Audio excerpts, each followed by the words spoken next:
Welcome, Cordelia. Hello, thank you. So why don't you start by just telling us about what you're working on here at the Create-a-thon? Well, our team is working on putting together a tool for the basic income movement.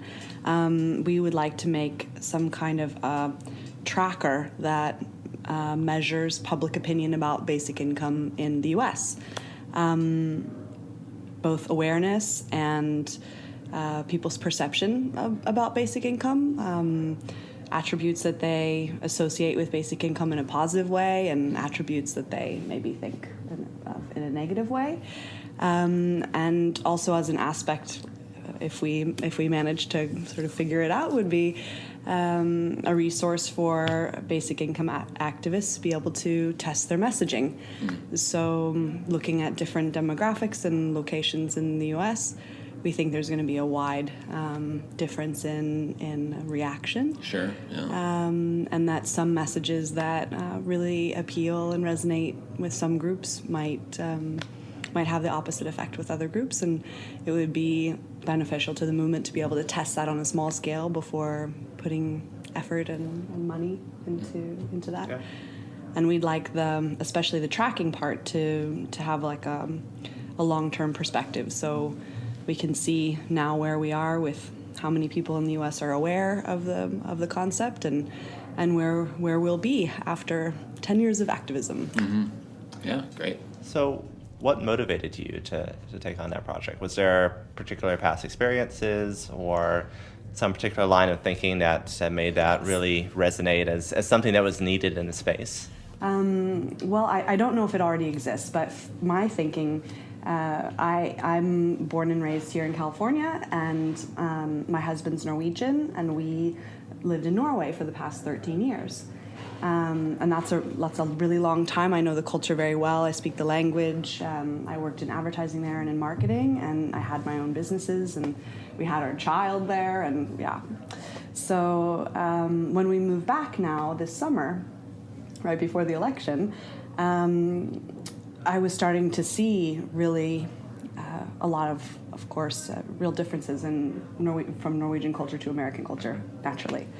And one of the things that struck me is that Norwegian culture, for the most part, people have a consensus about like basic things. Like, we all agree we're going to have a social safety net, and then they can sort of discuss how or like how much.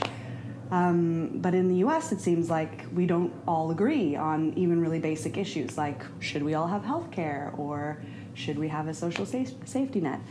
And it felt like to me that a lot of the conversations or the sort of things that I'm learning about in the universal basic income movement talk about pilots, and the pilots in the different countries around the world, and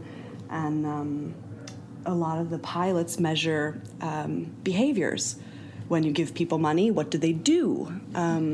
What happens to their health? Do their children go to school?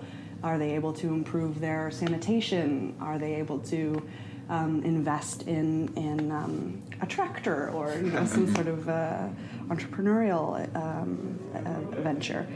And while I think, of course, like recording and documenting and gathering data about people's behavior is very important,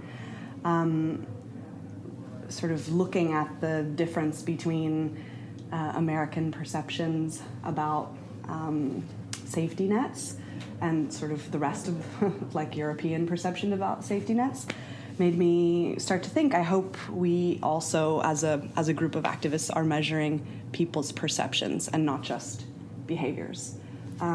Because if we're going to be able to have policy discussions, then we need to know what are people thinking about this, what sort of prejudices do they have, or what inspires them or makes them feel interested in the movement, and how regional is it, or I don't know, related to income or political affiliation. Sure. And tell us a little bit about how you do that. So you've got this great idea. What does it look like in practice?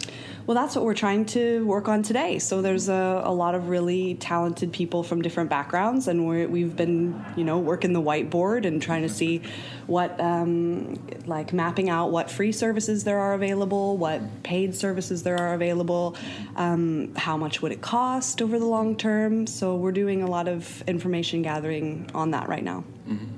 And what's your hope as far as what will come out of this? Where it could go? Well, I'm not sure, but I hope that there could be some sort of consensus in the movement that, like, we need this because we don't want to make a mistake with our messaging that sets us back 15 years. Like, we don't want to say the wrong things to the wrong people and have them sort of clutch onto some talking point that should have been tested. So I really feel like universal basic income is very critical for America, especially. Like in Norway, I know there's also a movement, Borgerlønn, it's called the citizen salary, but they have such a good social safety net that it's not as critical, in my opinion, as what's happening here. So I'd really like to see the movement not make a misstep.